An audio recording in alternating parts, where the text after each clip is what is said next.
list that are supporting Kamala too. Yeah, seriously, it's like insane. Publicly, openly, like all in. Yes. It's like J-Lo like was like his ex-girlfriend, and it's like now deciding she's like warning people against Trump. I'm like, well, wait a second. So how many people did she warn against Diddy? Right. Oh, 0. Okay. Right. Well, maybe we shouldn't trust her opinion. Between Diddy and Epstein, there's probably several thousand hours of footage here. Yeah. Yeah. Y'all remember when Elon Musk dropped that hint that Diddy's relationships weren't as spotless as they appeared, and everybody laughed it off like nothing? Well, listen to this. Now, there's a leaked list floating around, and the names on it have the entire industry moving in silence. And sitting right at the top of that list is Kim Porter. Not just another face in Diddy's orbit, but the woman who stood closest to him for years. Hold up, because her link to all of this might run way deeper than most people ever imagined. Kim wasn't just his longtime partner. She was the mother of his children, and someone with full, unrestricted access. She saw everything. The empire, the parties, the escorts, the routines, the patterns. And that right there is why the streets never fully swallowed the official explanation behind her death. They told us it was pneumonia. Clean story, simple answer, case wrapped up and filed away. But if you've really been paying attention, you know that explanation never sat right. Word on the street was Kim was healthy, active, and still moving like someone with real plans ahead of her. Then out of nowhere, she's gone. But there's the first coroner's report that said it was ruled a homicide, and they found toxins in her body to prove that she had been poisoned. You know, they have poisons that create heart attack and pneumonia-like. And if you've really been tapped into the streets, you already know Jaguar never folded, not once. She even went as far as challenging industry heavyweights like Diddy to sue her if anything she said was a lie. Jaguar, still standing, still talking. Stop coming after outlets. Stop coming after reporters. Stop coming after platforms. You got my number. Call me. Please sue me. I want to go to court. And when it's time for discovery, I guess we can all find out what I really know. That level of confidence made people stop cracking jokes and start leaning in. Because if Kim was really getting ready to expose what she witnessed behind closed doors, listen, she instantly became a threat to a lot of powerful players. Not just Diddy, but the entire machine around him. Now hold up, because another name is circling the block. Jennifer Lopez, Diddy's former girlfriend. And with this one, the record is already written. People love to forget how deeply J-Lo was connected to Diddy's most notorious chapter. That 1999 nightclub shooting wasn't just random chaos. It changed everything. A woman was shot, an innocent man. Shine took the fall and went to prison. And Jennifer... Since really right after the that it was P. Diddy who you. I was standing by the front door. I watched the entire thing out. I had no reason to believe that it would escalate to a It was just male machismo and bravado at first.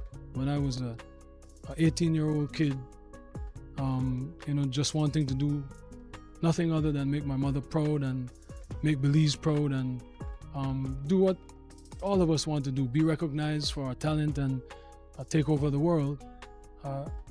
I was defending him, and he turned around and called witnesses to testify against me, and he contributed. He pretty much sent me to prison. So that is the context by which you must always... And for years now, rumors have been floating that Jennifer allegedly handed the weapon back to Diddy after it all went down. She even took the stand during that entire case. That's not some far-off connection. That's being right in the eye of the storm. Of the grand jury, as did many other people. It needs to be reopened, because if that is in fact the case, she carried the gun in and she lied to the grand jury. Fast forward to today with all the new revelations about Diddy's lifestyle, and people are asking the tough questions. How much did Jennifer really witness back then? Those parties, the wild energy, the reckless behavior? It was on another level. And if she saw it all, why didn't she ever raise the alarm? Even Elon Musk threw public shade, basically saying she dated Diddy but stayed silent when it counted. That one comment alone reopened. How many people in the Diddy party list that are supporting Kamala? Too? Yeah, seriously, it's like insane. Publicly, openly, all in. Yes. It's like J-Lo was like his ex-girlfriend, and it's like now deciding she's like warning people against Trump. I'm like, well, wait a second. So how many people did she warn against Diddy? Right. Oh, 0. Okay. Right. Well, maybe we shouldn't trust her opinion. Then there's Cassie. Hold up, because Cassie's story is where whispers stop and paperwork starts. She didn't just speak out, she took it straight to court. Cassie laid everything on the table in her lawsuit against Diddy, alleging years of control, coercion, and being pushed into situations she never agreed to. And what she described wasn't just a messy relationship, but a whole system. I understand you were inside the courtroom during Ventura's testimony. The transcripts are just horrific. How did she hold up? Errol, she broke down on the stand yesterday as she was testifying, and that was one of the most striking moments of the day, when she was moved to tears as she was giving, as you said, this very graphic and pornographic testimony. The moment when she broke down was as she was talking about how angry he would get with her sometimes, but also when she was asked about whether or not she enjoyed these, they were called freak-offs, the sexual encounters that she engaged in with him. And don't forget those leaked messages, like when she told Diddy that the freak-off left her feeling dirty and grimy. That after that first freak-off, she said she felt dirty. She didn't want to do. Then a handful of male escorts stepped up, confirming pieces of her story. It's a strange dynamic to have Cassie be as visually like stunning and is, and then you know, a part of you is like, I really want to go in and do this, but then the other part of you is like, this mother in the corner over here dictating how to do this and how to do that is like really like pulling me in the opposite direction. So you take that and then you add another guy to the mix, and it just gets real strange, man, especially once he becomes like active and you fall off and you just sitting there watching, like, yo, like it's just weird, bro. I don't know how else to explain that, man. It is weird. I mentioned that he was a voyeur during this encounters. You were involved with Cassie Ventura directly in those rooms, as you've testified. Were you ever involved with Sean Diddy Combs? Did you two ever have an interaction in those encounters? No, actually, not one conversation, not even eye contact. Really? Yeah. Did that surprise you? Well, it was told to me immediately, like on the first encounter, that I was instructed to not look at him, not acknowledge him, not have any interactions with the By Cassie? Yeah, by Cassie. So those were the instructions. That alone shook people because it was. That alone shook the streets because it wasn't just Cassie talking anymore.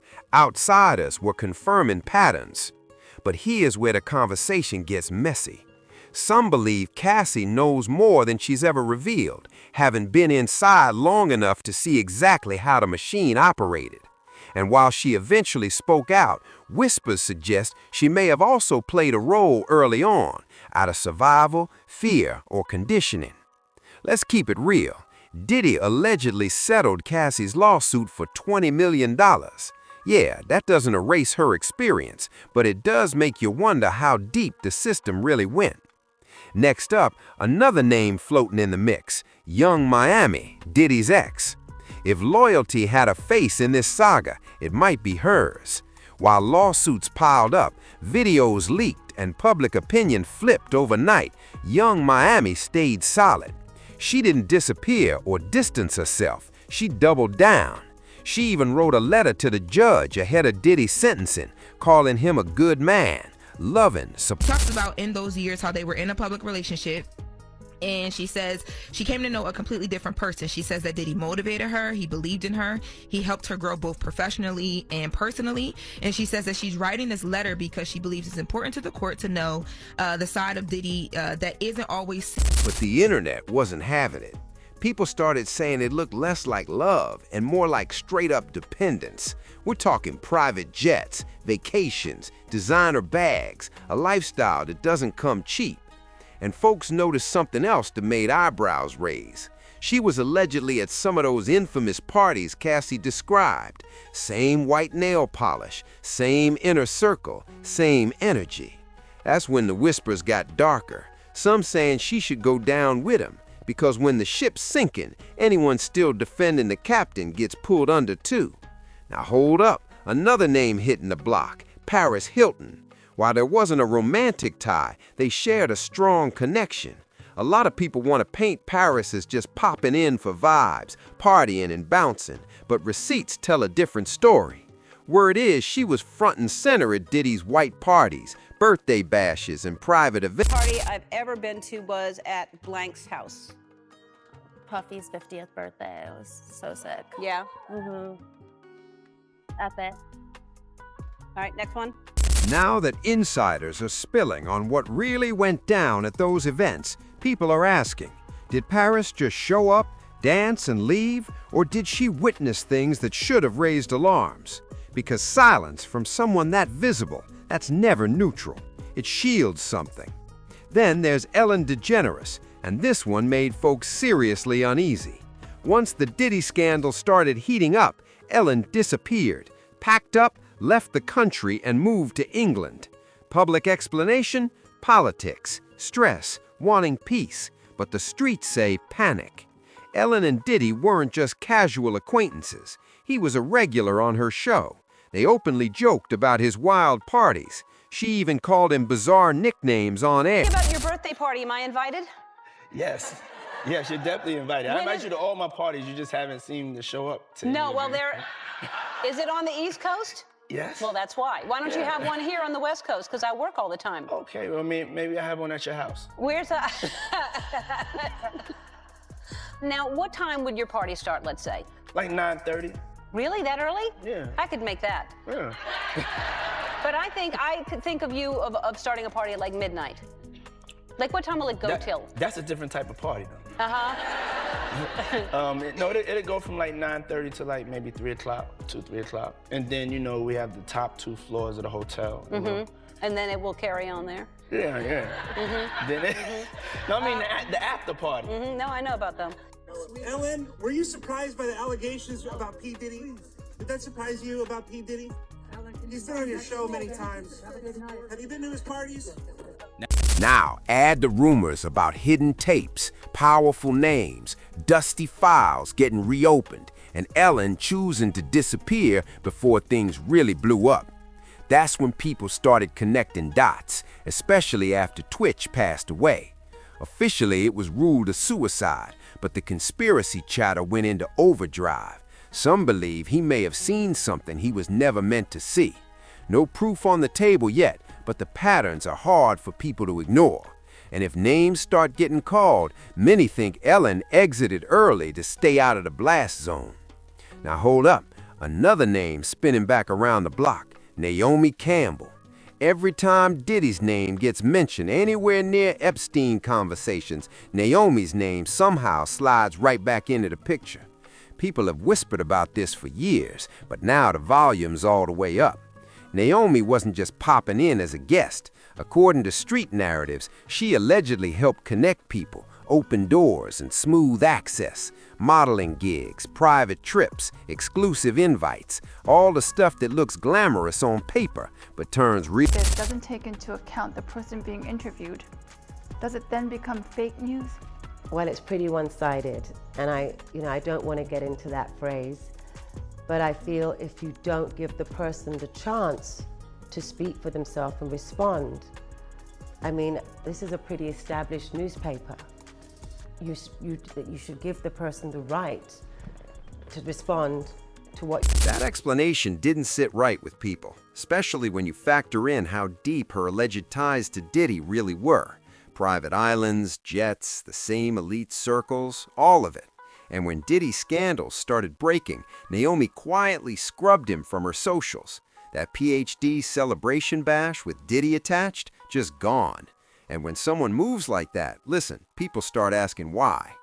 Next up, another name spinning through the mix, Janice Combs. Yeah, Diddy's own mother. Now, this is uncomfortable territory, but the streets have been talking. Janice has publicly stood by her son, showing up to court, front row, loyal to the very end. That's the image. But behind that image, there's a much darker narrative floating around. Some claim Janice didn't just raise Diddy, she allegedly groomed him for power, teaching him charm, control, how to work people, and how to dominate rooms.